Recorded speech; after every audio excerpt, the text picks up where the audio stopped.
Bienvenue dans Inside Marrakech, le média qui raconte les histoires de celles et ceux qui façonnent la vie aujourd'hui, des histoires vraies racontées par celles et ceux qui la vivent. Aujourd'hui, on rencontre Nora. Bonjour. Nora, je suis ravie de faire cette interview avec toi. Merci de m'accueillir dans ta magnifique agence. On va en parler. Alors, ça fait aujourd'hui quelques années que tu es à Marrakech et tu as réussi à créer une des agences immobilières les plus soignées et les plus respectées du centre-ville de Marrakech. Alors, est-ce que tu peux nous raconter en quelques phrases, c'était quoi ta vie avant Marrakech et qu'est-ce qui a fait que tu as tout quitté? Alors, ma vie, moi j'aurais dire j'ai eu plusieurs vies avant Marrakech. Si on commence un peu du début, alors je suis née à Paris, j'ai grandi à Paris, mais je suis marocaine et berbère. J'ai un parcours assez, on va dire, purement financier, dans le sens où j'ai commencé ma carrière à Genève, en banque privée. J'étais dans les fonds de placement, j'étais sales trader, j'ai travaillé en salle des marchés à Genève et à Londres. Puis après, je suis partie à Dubaï, j'étais DG d'une start-up dans le cloud. J'ai travaillé pour plusieurs banques locales après, où je m'occupais en fait, je faisais de la gestion de fortune. Je suis aussi investment manager, je plaçais l'argent d'une banque locale sur les marchés financiers. Puis après, je suis repartie à Paris, où j'ai travaillé pour une boîte américaine qui faisait de la gestion d'actifs immobiliers. Je m'occupais de la levée de fonds. Donc je couvrais le Moyen-Orient, les pays, les Nordiques, les pays d'Europe du Nord. Et j'accompagnais les fonds souverains, les family office, les caisses de retraite, les fonds de pension dans leur stratégie d'investissement immobilier. Mais là, on était sur des tickets à plusieurs chiffres. Je suis d'accord, tu as eu plusieurs vies. Ok, alors ça fait beaucoup de choses. Alors tu m'as parlé de Genève, tu m'as parlé de Dubaï. Aujourd'hui, on est à Marrakech. Alors pourquoi tu n'as pas choisi peut-être Genève, Dubaï? Qu'est-ce qui a fait que tu as choisi Marrakech plutôt que ces deux destinations-là? Alors, la première raison est la suivante. Je suis marocaine. Tu es marocaine, Voilà. déjà. Donc je me suis toujours dit qu'un jour j'allais venir à Maroc et entreprendre. J'ai choisi Marrakech parce que c'est une ville quand même très melting pot, ça bouge beaucoup, on a une belle énergie et c'est vrai qu'aujourd'hui quand tu viens, quand tu veux découvrir le Maroc, la première destination au Maroc ça reste quand même Marrakech.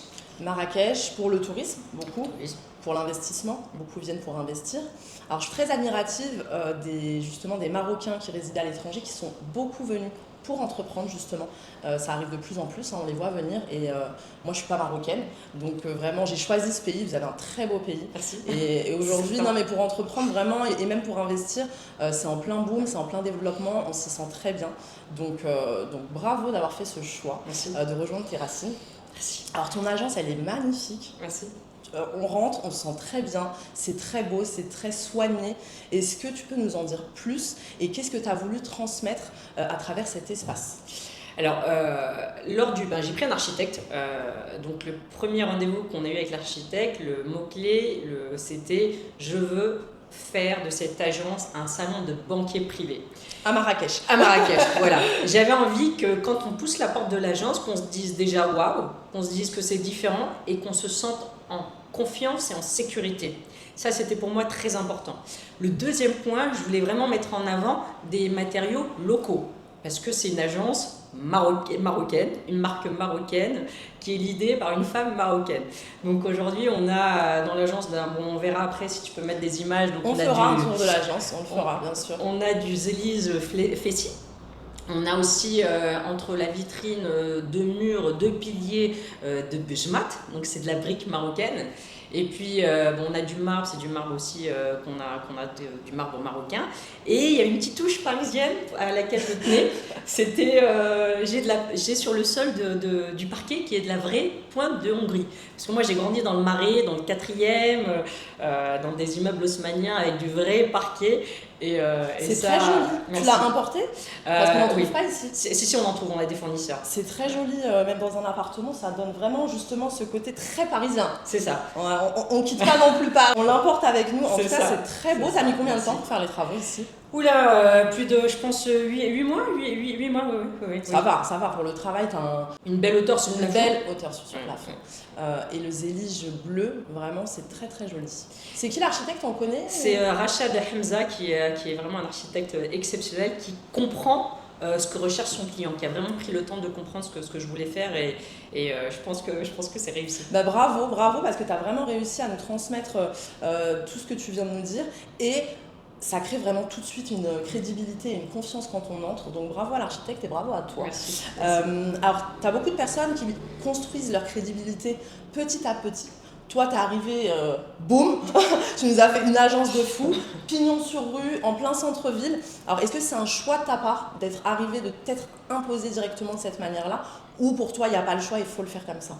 Alors, en fait, c'est un choix et non-choix dans le sens où je suis comme ça. Ça fait partie de ma personnalité, ça fait partie aussi de mon parcours, mon éducation. Comme j'ai dit tout à l'heure, je suis berbère et quand on est berbère, il y a quand même, on a une éthique. Et puis je suis aussi musulmane, donc il y a aussi cette éthique, cette intégrité, il y a aussi un certain niveau d'expertise. J'arrive avec plus de 20 ans d'expérience en finance internationale. J'ai un master en finance, en géopolitique, en administration publique. J'ai plusieurs certifications de différents pays. Je suis certifiée par l'AMF, l'autorité des marchés financiers. En France, j'ai des certifications de la Banque centrale des Émirats, des certifications en Angleterre. Donc l'idée, en fait, c'est que moi, ce que j'ai voulu créer ici, c'est quand même un peu un modèle particulier dans le sens où je fais du conseil en investissement, de l'accompagnement, et j'arrive donc avec la casquette de financière internationale, j'arrive aussi avec un regard de financier, aussi une expérience de marocaine, parce que finalement le marché de l'immobilier, j'ai grandi dedans, j'ai évolué dedans à travers ma famille, parce que toute ma famille était à Rabat et ce sont des commerçants, des entrepreneurs, donc dès qu'il y avait un peu de trésorerie, on investissait dans la pierre, donc j'ai vraiment évolué dans cet environnement sans le faire exprès d'une certaine manière, parce que c'est dans mes gènes, c'est dans le sang. Bravo, Voilà. c'est réussi. Merci. Et c'est à ton image. Merci, voilà. Alors, on est à Marrakech. Si tu as choisi ce cadre de vie, c'est quand même pour en profiter, j'imagine. Alors, beaucoup viennent pour ralentir. Toi, tu gères une agence immobilière toute seule. Alors, est-ce que le rythme est vraiment plus cool ici ou c'est un mythe? Alors, franchement, on bosse. Ça bosse beaucoup. Maintenant, je pense que quand on entreprend, ou même quand on est salarié, il faut trouver un équilibre entre la vie professionnelle et la vie personnelle. Il faut faire du sport. Moi, je golfe, je joue au tennis, je voyage aussi encore beaucoup. Moi, j'adore voyager, donc je prends aussi du temps pour moi et je prends aussi du temps pour me former. Il faut apprendre. Il faut ne jamais cesser d'apprendre. D'ailleurs, si on regarde ma bibliothèque derrière, on a des guides de pays, on a des livres. Ça me ressemble beaucoup, c'est voyage, psychologie, voilà. Développement personnel. Regardez la bibliothèque tout à l'heure. C'est religion, c'est spiritualité, c'est de la psychologie, de l'entrepreneuriat, c'est de la géopolitique aussi. C'est très important de prendre du temps pour comprendre l'environnement dans lequel on évolue. Avec le Maroc est un royaume avec une histoire, une culture, une religion, donc comprendre tout cela, comprendre aussi les personnes avec lesquelles on travaille et puis se former. Donc prendre le temps pour se former, prendre le temps pour faire du sport et prendre le temps pour sa famille, qui est quand même la base et la fondation de tout être humain, parce que c'est ce qui nous permet de garder en fait les pieds sur terre. Et de recharger. Non mais c'est vrai qu'à Marrakech, voilà, on a une très belle qualité de vie, on a le climat toute l'année, donc on ne peut pas être noyé sous le travail, parce que sinon on ne profite pas de justement tous ces avantages pour lesquels aussi on est venu. Alors, est-ce qu'il y a des choses que tu supportes plus à Marrakech? Alors je vais commencer, il y a une liste comme ça. Alors est-ce qu'il y a des choses du quotidien que tu peux nous dire, peut-être des exemples? Moi personnellement, c'est la conduite. J'en peux plus. Je peux raconter une anecdote. Hier j'étais dans un rond-point, d'accord? Il y avait énormément de monde.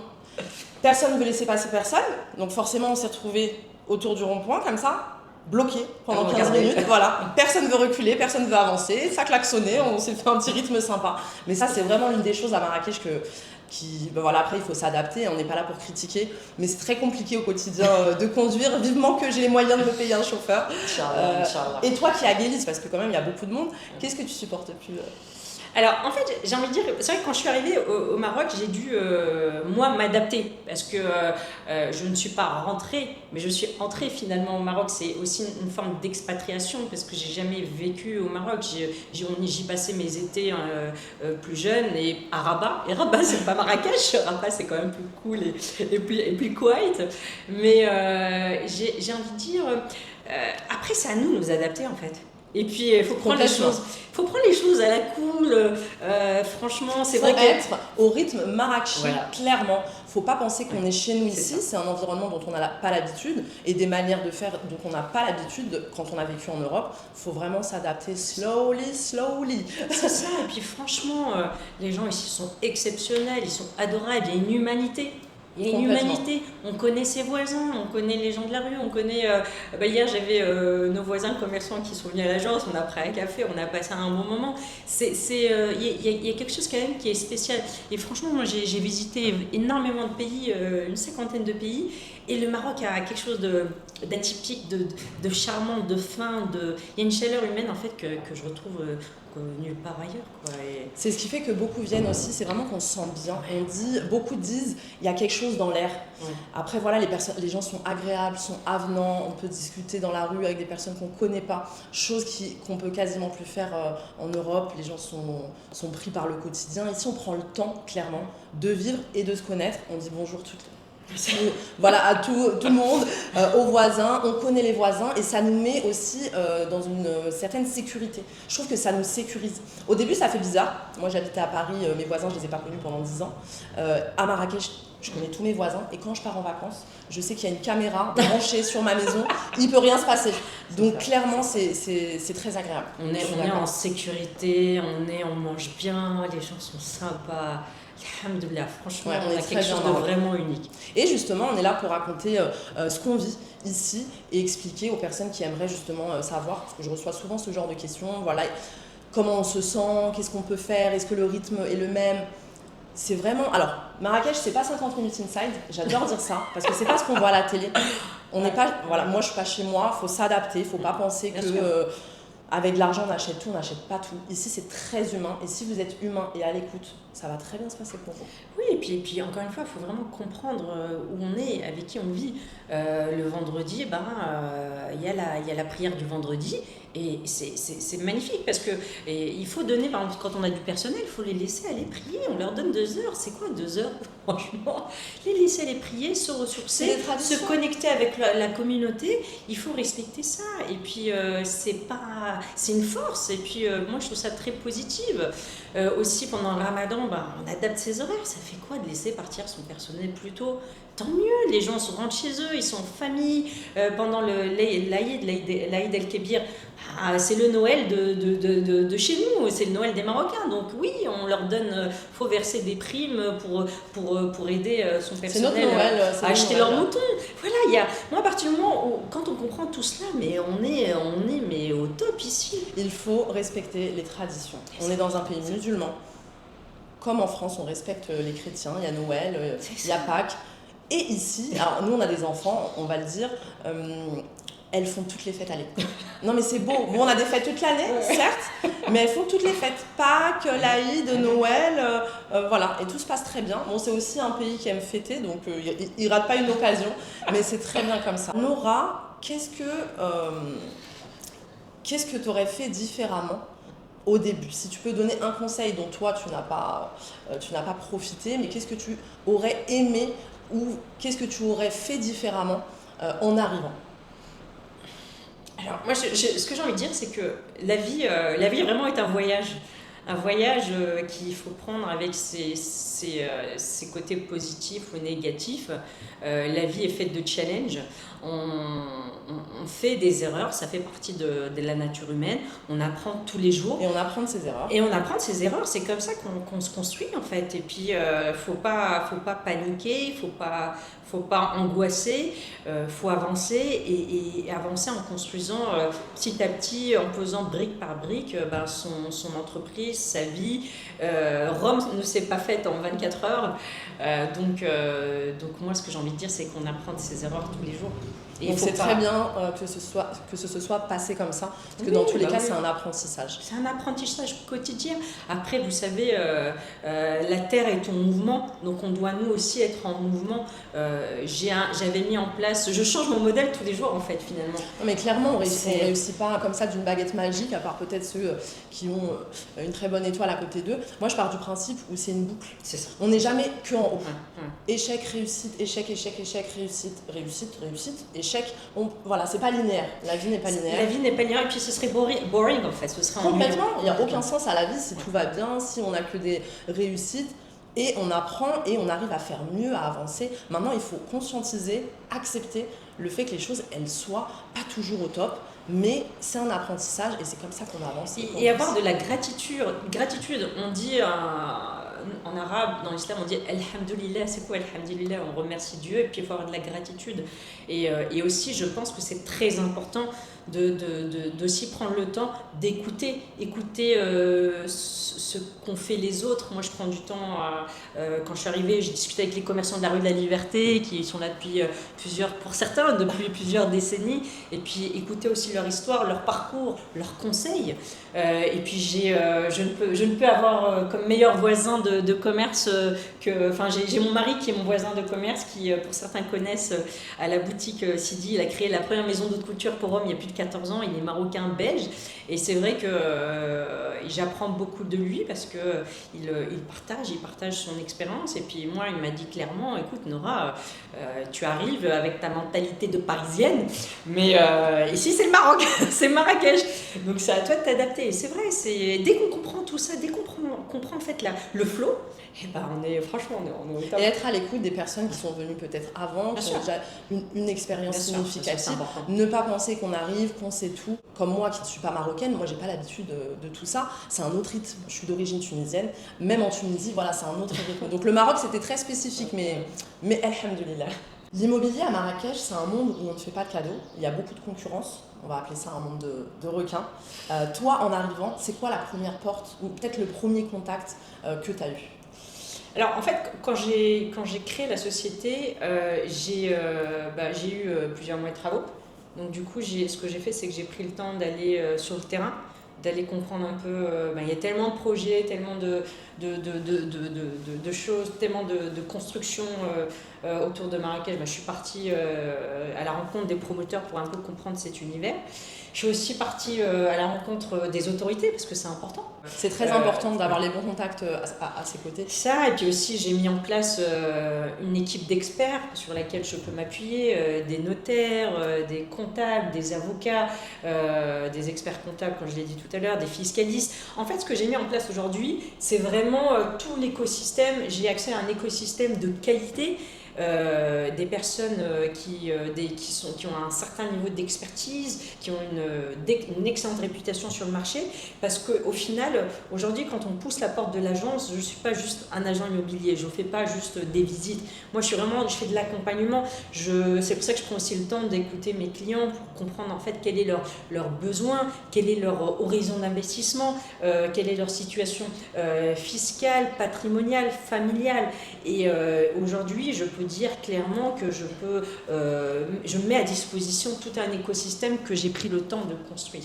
Il faut prendre le temps de le construire. Parce qu'en arrivant, tu es seul, tu l'as vite compris, les administrations, les directeurs qui vont t'accompagner, les notaires, c'est des personnes, vous travaillez main dans la main, donc c'est pas négligeable finalement. C'est ça. Et puis ce que je peux aussi donner comme retour d'expérience, c'est que j'ai eu la chance de rencontrer toutes ces personnes qui font partie aussi des membres du gouvernement, qui ont un niveau d'expertise qui est vraiment, on est au top. Franchement, les Marocains sont bons. Et d'ailleurs, aujourd'hui, on peut voir qu'il y a un vrai, le gouvernement investit dans le savoir. J'ai eu la chance de visiter l'UM6P à Ben Guerir, Polytechnique, l'UM6P à Rabat. On est aujourd'hui... Il y a un vrai niveau. Il y a un centre du savoir. Aujourd'hui, on a vraiment les Marocains sont forts et très, très bien formés. Tu as un réseau de dingue. Des notables, des personnalités, non mais c'est vrai. Comment tu as réussi à bâtir cette réputation en sachant que ça fait pas 20 ans que tu es là? Faut réussir à le faire et c'est pas tout le monde qui arrive à le faire. Parce qu'aujourd'hui tu as une réputation, moi je te connais, Nora a une très bonne réputation, très bonne crédibilité, les gens te font confiance et pas n'importe quelle personne en plus de ça, ce que je disais. Alors comment tu as réussi à créer cette confiance? Alors, c'est une confiance qui se construit en fait dans le temps, qui se construit, le réseau se construit dans le temps. Ça fait quand même plus de 20 ans que je travaille dans la finance, que je travaille à l'international, que je participe à des conférences à Genève, à Londres, Dubaï et ailleurs. New York. Singapour. C'est vrai en plus. Et c'est vrai en plus. Et c'est vrai que moi, je viens toujours avec un discours je viens avec une expertise en fait. Ouais, tu viens pas les mains vides. Je viens avec une expertise, je viens avec un savoir et je viens avec un message qui est très important. On travaille main dans la main. Je suis là pour sécuriser mes investisseurs comme je sécurise aussi les propriétaires. D'ailleurs, aujourd'hui, moi, je ne propose aucun produit à mes investisseurs si le dossier n'est pas carré. C'est-à-dire que je demande les titres de propriété, les pièces d'identité, je fais signer des mandats pour vraiment valider aussi le prix.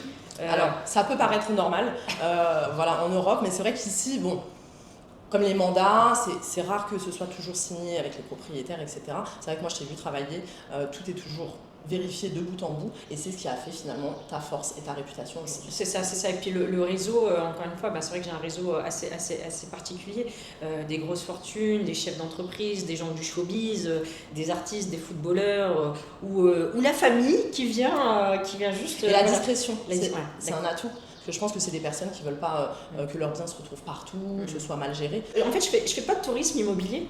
Et là, tous les deals que j'ai pu faire dernièrement, c'est une visite en fait. Tu arrives à cibler très rapidement ce que veulent tes clients et le type de client que veut. Et si j'ai, très bien. Si j'ai pas, j'ai pas. Je vais pas te montrer quelque chose. Et c'est de la perte de temps finalement. C'est-à-dire que c'est du travail en plus, du temps pour rien, puisque finalement tu réponds pas à la demande. Moi, je dis souvent ici, tu demandes du Fanta, on te donne du Coca. Mais en fait, un Fanta et un Coca, c'est pas pareil. Et bien, c'est exactement ça. À notre niveau, c'est exactement ça. Donc, c'est pour ça que mes clients, je leur dis, j'ai très bien, j'ai pas. J'ai du Coca, voilà. J'ai pas de Coca, tu reviens la semaine prochaine. Coca, peut-être que le stock va arriver. C'est ça. Et c'est vrai que j'ai beaucoup d'investisseurs étrangers qui m'appellent. Donc, je prends le temps de faire des calls avec eux et puis ils m'expliquent ce qu'ils recherchent. Et dès que j'ai, ils prennent l'avion. Tout simplement. Voilà. Time is money et franchement j'ai pas envie surtout de ce type de personnes, tu peux pas les faire déplacer pour un bien qui correspond pas totalement à leur demande. C'est ça, et puis moi j'ai été aussi j'ai vécu ça à titre personnel.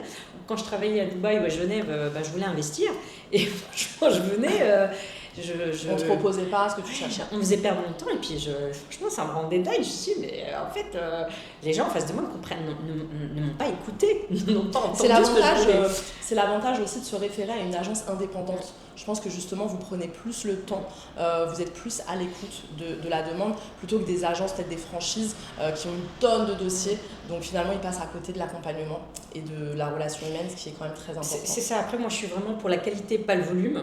Et puis j'ai aussi, même pour l'aspect financement, moi je suis, j'ai des conventions avec certaines banques et je suis au niveau de la direction au niveau du siège régional en fait. Moi, je travaille avec des membres du directoire. Non, mais vraiment, et c'est ça aussi, c'est aussi le fait que j'ai un parcours de financier qui ça m'apporte une certaine légitimité. Tu arrives à débloquer des dossiers beaucoup plus facilement. Moi, j'ai mis en place des conventions avec certaines banques où j'ai discuté avec le CEO de la banque. Des CEO des banques. Je travaille avec des membres du directoire à Casablanca avec certaines banques. Donc, on rappelle que c'est des années de travail. Tout ça n'arrive pas comme ça. Donc justement, il faut prendre le temps et vraiment aller sur le terrain, créer cette crédibilité et on avance. Et puis développer son expertise. Complètement. Se former, apprendre. Se former. Tu peux pas arriver en me disant je suis agent. Non. Non. Surtout que tu peux nous en dire plus parce que c'est une information que j'ai pas. Alors je sais qu'en France pour être agent immobilier il y a des règles. Une carte professionnelle. Il faut une carte professionnelle. Au Maroc non ? Alors pas encore. On y travaille. Maintenant, moi ce que j'ai envie de dire c'est que il faut travailler. Il y a franchement d'excellentes agences ici à Marrakech qui ont pignon sur eux. Mais c'est important d'aller vers des experts, des gens qui ont une société. Déjà, RC, un registre du commerce. Donc, alors moi j'aurais tendance, après c'est personnel, hein. Je sais que le télétravail s'est démocratisé, donc certains font le choix de ne plus créer d'agences pour diminuer leurs charges. Moi je fais plus confiance à une agence. Voilà, tu rentres, tu as des bureaux, pignon sur rue, tu te dis quand même, ils ont les reins solides, ils ont de la trésorerie, c'est peut-être bête, hein, mais moi, j'arrive plus facilement à faire confiance à ce type d'agence. Quand on investit dans des bureaux, c'est que déjà, derrière, on sait que, comme tu dis, il y a de la trésorerie et qu'on est sur du long terme. Tu investis sur ton image, clairement, ça ne va pas fermer du jour au lendemain. Ouais, c'est ça. Alors, on va parler d'immobilier, on va en profiter, hein, on va avoir des conseils gratuits. J'allais pas m'en empêcher. Alors déjà, t'en as parlé, on en parlait justement, on est pignon sur rue. Je vais vous montrer les lieux. Franchement, on peut pas faire plus hypercentre que l'agence immobilière de Nora, NYBC. Alors, est-ce que vraiment être pignon sur rue, ça t'apporte du business, des clients qui entrent par la porte, ou c'est vraiment que pour l'image? Est-ce que vraiment ça t'apporte de la clientèle? Alors c'est certain parce qu'on est dans une rue qui est très centrale et très connue, parce qu'on a beaucoup de commerces dans cette rue qui très commerçante. C'est une rue très commerçante et un commerce de qualité. Oui, effectivement, j'ai beaucoup de passages. De personnes justement qui poussent la porte parce qu'ils se disent ah tiens, cette agence a l'air sympa, différente, elle donne envie, on a envie de savoir qui est derrière, qui a construit ce modèle, et surtout que NYBC Properties, c'est une... D'ailleurs, il y en a beaucoup qui me demandent si c'est une franchise, mais non.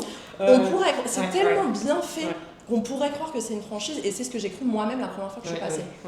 C'est vrai que... Alors, qu'est-ce qui se passe à Guélise? Est-ce que tu peux m'en dire plus? Alors, Guélise, en ce moment, ça grouille de construction. Tu ne peux pas faire un pas sans avoir de la poussière, des machines, il y en a de partout. Alors, j'imagine que c'est des promotions immobilières marocaines, mais qu'est-ce qui se passe? On va avoir des immeubles partout? Alors, pour moi, c'est une croissance organique, en fait, naturelle, c'est normal. C'est normal, on est en plein cœur de la ville de Marrakech. C'est normal que ça se développe, c'est normal que ça construise.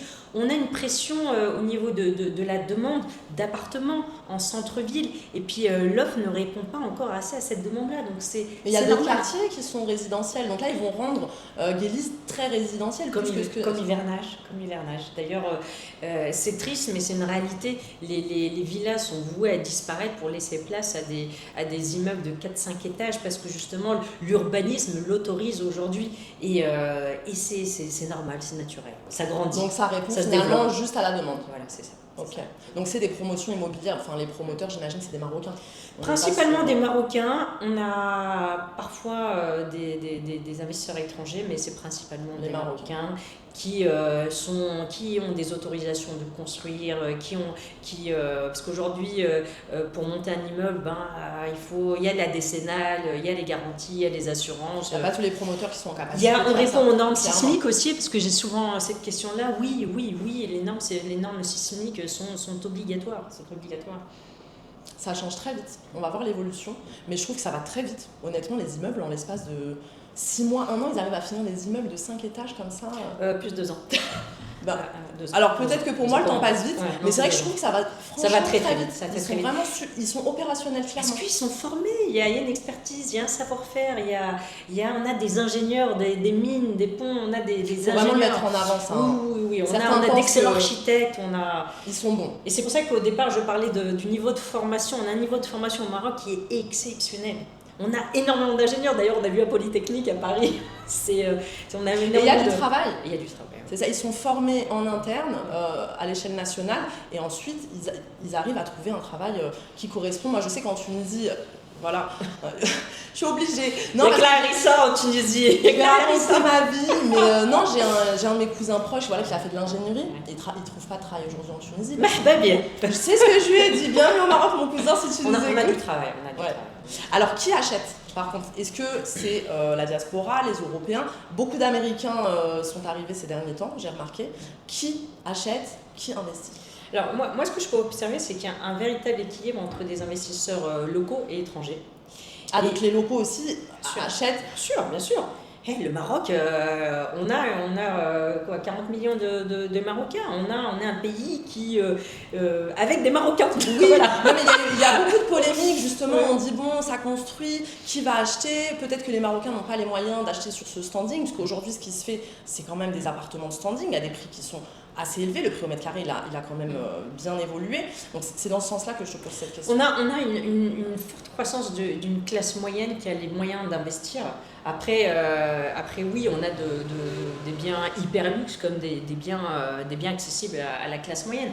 Alors qui investit? On a, comme je t'ai dit, des locaux, des internationaux. Puis après, il y a différents objectifs. Tu as des gens qui investissent parce qu'ils veulent avoir une résidence secondaire avec comme objectif dans un futur proche ou un peu lointain de passer la retraite à Marrakech. On a aussi des investisseurs qui souhaitent aussi, qui ont pour projet de venir s'installer, de ramener toute leur famille à Marrakech, et surtout avec un peu ce qui se passe, toute l'instabilité, hein, j'ai envie de dire géopolitique dans certaines zones du monde, il y en a qui se disent je veux installer ma famille à Marrakech parce qu'il y a une sécurité, on vit bien, la santé, en termes de santé, on est au top, on a des cliniques qui sont équipées. Dans tous les cas, quand on investit à Marrakech, forcément c'est un bien qu'on va louer, forcément c'est un bien où on va venir souvent parce que les gens adorent venir à Marrakech. Les personnes qui viennent investir, alors je parle des étrangers. Il y en a qui cherchent de la rentabilité, il y en a qui investissent Chacun pour de la son rentabilité. objectif. Voilà, c'est ça. Il y a différents. Il y en a qui veulent aussi construire un patrimoine immobilier. Donc il y a un bel équilibre en fait entre différents investisseurs. Et les Marocains de l'étranger, c'est pas que des Français. Moi je suis française donc j'ai pensé longtemps que les Marocains venaient de France. Des Pays-Bas, de l'Allemagne, de la Turquie, ils viennent vraiment de partout. Au Japon, aux États-Unis, voilà, je suis pas partie plus loin. Oui, parce que on a la diaspora marocaine est partout. Et partout. Ils sont partout. Et puis c'est souvent des gens qui occupent des postes à haut niveau et qui se disent, à un moment donné, je vais rentrer chez moi en fait. On parle aussi la Coupe du Monde 2030. Et oui, mais oui, je suis obligée de te poser des questions qui sont vraiment universelles. On parle de la Coupe du Monde, les personnes qui arrivent parlent de la Coupe du Monde. On va dire que c'est une date, c'est une deadline. Alors, de par ton expertise, quelle projection on a aujourd'hui? Qu'est-ce que tu en penses? Est-ce qu'il y a une vraie dynamique ou est-ce que c'est une bulle qui va exploser? Alors, pourquoi tu rigoles? Je rigole parce que je suis aussi. On te la pose souvent ou pas? Oui, on me la pose et puis je suis aussi confrontée à cela tous les jours où j'ai parfois des propriétaires qui pensent que parce qu'il y a la Coupe du Monde 2030, les parce prix qu'il y a explosent. Alors, parce qu'il y en a un qui va mettre 5 buts, donc j'ai multiplié par 5 le prix de mon bien. Non. Alors en fait, l'année dernière, on aurait pu penser que c'était vrai parce que les prix commençaient à augmenter progressivement. Donc tout le monde, dans l'état d'esprit, tout le monde, les prix allaient continuer à augmenter au moins jusqu'à 2030. Donc certains se sont dit, bon, je vais en profiter, je vais vendre mon bien un petit peu plus au-dessus du prix du marché. Mais là, on voit bien que non, la dynamique n'est pas en croissance finalement, puisque ça a commencé à stagner. Voilà, ça n'a pas continué à augmenter. T'en penses quoi? Alors en fait, oui, 2030, c'est un événement. C'est une date clé. Mais ce qu'il faut regarder, c'est que c'est la stratégie de développement économique du royaume, qui est une stratégie qui est bâtie depuis plusieurs décennies en fait. C'est pas on s'est réveillé, on s'est dit on va faire la Coupe du Monde. Non, il y a vraiment aujourd'hui notre royaume est extrêmement bien géré dans le sens où il y a une stratégie sur le long terme. Donc aujourd'hui 2030 finalement c'est quoi? C'est la Coupe du Monde certes, mais derrière on a El Bouraq. L'aéroport de Casablanca à Marrakech, ça va être 45 minutes. On a aujourd'hui les trains, les gares, les aéroports, l'infrastructure, les routes, les autoroutes, le tourisme, l'économie. Mais en fait, tout le monde a voulu peut-être un petit peu tirer son épingle du jeu. Et c'est vraiment une date où tout le monde a pris les paris. Ok, je vais vendre à tel prix. Est-ce que ça va marcher? Est-ce que les prix au mètre carré vont augmenter? Finalement, c'est pas du tout l'idée de cette. Et puis de toute façon, si aujourd'hui mon bien il vaut 2 millions de dirhams et que je dois en vendre 4 millions de dirhams, mais il se vendra pas. Il se vendra pas. Mais attention, beaucoup font le test. Ils font le test, mais ça marche pas. Ça marche pas. Donc toi, tu as vu que ça marche pas. D'augmenter son prix comme ça sur rien, ça marche pas. Mais non, on vend à sa juste valeur. Aujourd'hui, moi, d'ailleurs, je challenge beaucoup des propriétaires et il m'arrive de refuser des produits qui ne sont pas. Il faut que ce soit justifié. Oui, il faut que ça soit fait. Ça peut pas sortir de notre imagination. Une villa qui vaut 1 million d'euros, et si tu demandes 2 millions d'euros et que c'est pas justifié, et puis elle se vendra pas. Et puis tu grilles aussi un produit comme ça. Alors on en profite, on parle de millions d'euros. Il y a des biens, il y a des biens magnifiques à Marrakech. Il y a des domaines d'exception, il y a des palais, il y a des maisons d'hôtes, il y a des hôtels particuliers que tout le monde n'a peut-être pas la chance de voir. T'as dû en voir. Juste un, fais-nous rêver s'il te plaît. En fait, j'ai vraiment la chance de pouvoir accéder à ces biens d'exception. Du fait aussi que, même comme tu dis, on parlait... Ça va être pas mal tes journées finalement, t'as pas besoin d'une stagiaire. Ah non, mais je suis prête à former des personnes qui souhaitent être formées. Mais blague à part, Marrakech a des propriétés en fait, et d'ailleurs elles sont souvent concentrées à la Palmeraie. Des demeures, mais des dingueries en fait. Une seule, à plusieurs millions... je sais pas combien d'hectares? Alors j'en ai une d'ailleurs quand je suis rentrée, je me suis dit, alors en général, en fait il est difficile de m'impressionner parce que j'ai vécu quand même des choses assez dingues dans ma vie, et surtout voilà, quand on a vécu à Genève, Dubaï, quand on a voyagé, on vit des choses quand même assez uniques. Mais il y en a une, c'est vrai, qui appartient à une grosse fortune internationale, qui a créé D'ailleurs, pour moi, quand je suis rentrée, je me dis, j'ai l'impression d'être à Versailles et dans le palais de l'Alhambra. Il a un jardin style le nôtre, avec des tapisseries style Versailles. D'ailleurs, il avait fait le travail à l'époque quand il avait construit un monsieur qui s'occupait de la restauration des tapisseries de Versailles. Donc là, on est sur des budgets Combien on dépasse les 5 millions d'euros. Comme je t'ai dit, si tu veux un stagiaire pour les visites, je suis preneuse. Non, vraiment, il y a de très beaux endroits à Marrakech. Et vraiment, on est gâtés. Parce que c'est une petite ville, finalement, mais il y en a vraiment pour tous les goûts, parce que mes goûts ne sont peut-être pas les tiens. Mais moi, en tout cas, je me régale. Que ce soit dans les maisons d'hôtes, un peu excentrées, que ce soit les restaurants. Vraiment, on s'éclate ici, on est vraiment gâtés. Et le service est incroyable. Nora, avec toutes les personnes que tu vois, qu'est-ce que tu peux nous dire sur peut-être les investisseurs qui font toujours les mêmes erreurs pour justement qu'on essaye de conseiller dans le sens, et quelle erreur ne pas faire en arrivant, en voulant investir? Alors, faut pas se précipiter. Faut vraiment, quand on investit dans l'immobilier, on est quand même sur des gros montants. Donc, il faut prendre le temps de la réflexion. Il faut prendre le temps aussi de travailler avec des experts. Tout à l'heure, on en parlait, des vraies agences, des agences qui ont pignon sur rue, qui ont une société. Bien choisir ses partenaires. Bien choisir ses partenaires. Et puis, il n'y a pas longtemps, j'ai quelqu'un qui a poussé la porte, qui m'a dit alors je veux investir, mais je cherche la Hamza. Tu peux nous expliquer? La Hamza, c'est quoi? Franchement, je lui ai ri au nez. Je lui ai dit la Hamza, en fait, c'est le deal. Mais c'est quoi le deal? Il t'a dit je veux une Hamza. Genre, je veux faire une bonne affaire. Pas une bonne affaire. Mais c'est quoi une bonne affaire? C'est quoi une bonne affaire? C'est quoi une bonne affaire? Il y a une expression en anglais qui dit you pay peanuts, you get monkeys. Tu payes des cacahuètes à des singes. Non, mais c'est vrai. À un moment donné, c'est. Et puis il faut savoir ce qu'on veut. Moi j'en vois beaucoup, enfin des amis, moi j'ai pas, je travaille pas dans l'immobilier, mais des personnes elles viennent, elles savent pas ce qu'elles veulent. Un riad, une villa, moi je veux gagner tant, je veux que ça me rapporte tant. Non mais tu veux quoi, dans quel objectif, à quel prix? Au bout d'un moment il faut quand même pouvoir établir une vraie demande pour aussi trouver ce qu'on veut, parce que sinon on ne trouve rien. Et ne pas se précipiter. Ne pas se précipiter, et puis vraiment faire confiance aux experts. Laissez les experts vous accompagner. Moi, et vous conseiller. Et vous conseiller, c'est ça.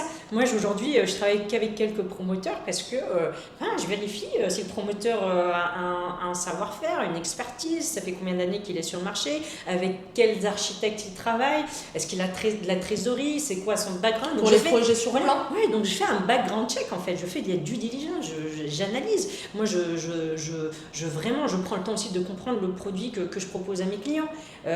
Aujourd'hui, d'ailleurs, quand je travaille dans la finance, quand on travaille dans la finance, on est formé à faire du risk mitigation, c'est réduire le risque.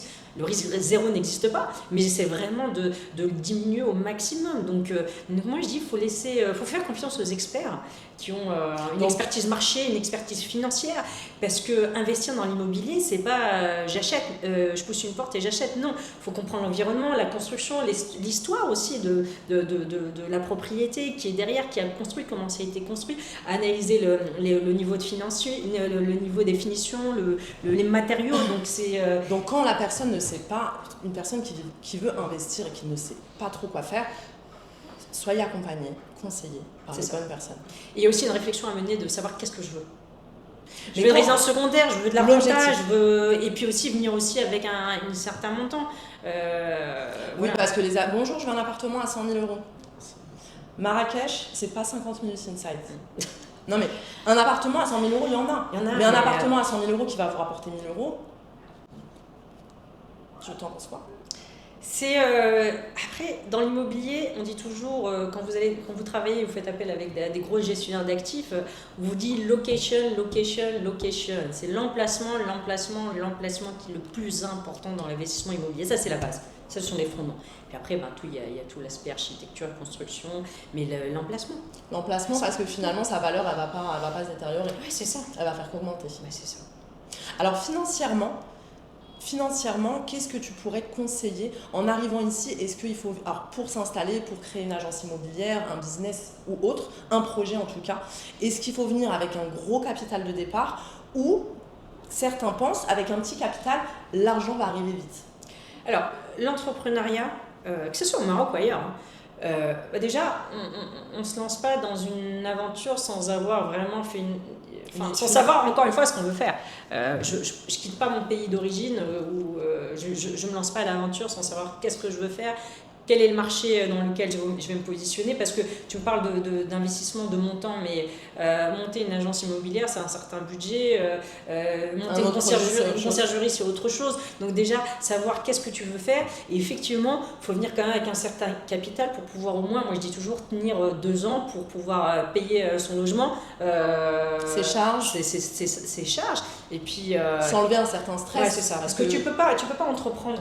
quand tu as un petit capital et que tu peux tenir que 2-3 mois avec, je pense que dans 6 mois, tu ne seras plus là. Il vaut mieux sécuriser sur 1 an, 2 ans, pouvoir payer ses charges, son rythme de vie et laisser le temps que les choses viennent. Parce que forcément, en plus, c'est ce qu'on disait, il faut prendre le temps ici de bien faire les choses, en fait, et de bien faire les choses. Et encore une fois, c'est pas propre au Maroc, c'est propre à partout. Quand tu entreprends. Quand tu entreprends, il faut un capital. On ne peut pas monter une société à 1 euro, c'est pas possible. Il y a des charges, il faut créer sa marque, son logo, son branding, il faut imprimer des cartes de visite, il faut créer un site internet, il faut un CRM, il faut du matériel. Voilà, tout ça, c'est un coût. Il faut créer un bureau ou pas, il faut un ordinateur, Complètement. Voilà. Alors, pour la petite anecdote, moi je suis venue à 24 ans avec 10 000 euros. Ça s'est pas du tout passé comme prévu. C'est pas assez. C'est pas assez, pas du tout. J'avais pas calculé, j'avais pas fait d'études, je suis venue pour un projet qui n'a pas du tout abouti. Et après, voilà, j'ai fait d'autres choses, mais c'est une vraie histoire. Je suis venue avec 10 000 euros qui ont été dépensés très vite. Donc il y avait plus de trésorerie. Mais voilà, j'ai réussi à rebondir. Mais c'est pas du tout un conseil, hein, c'est justement une erreur à ne pas faire.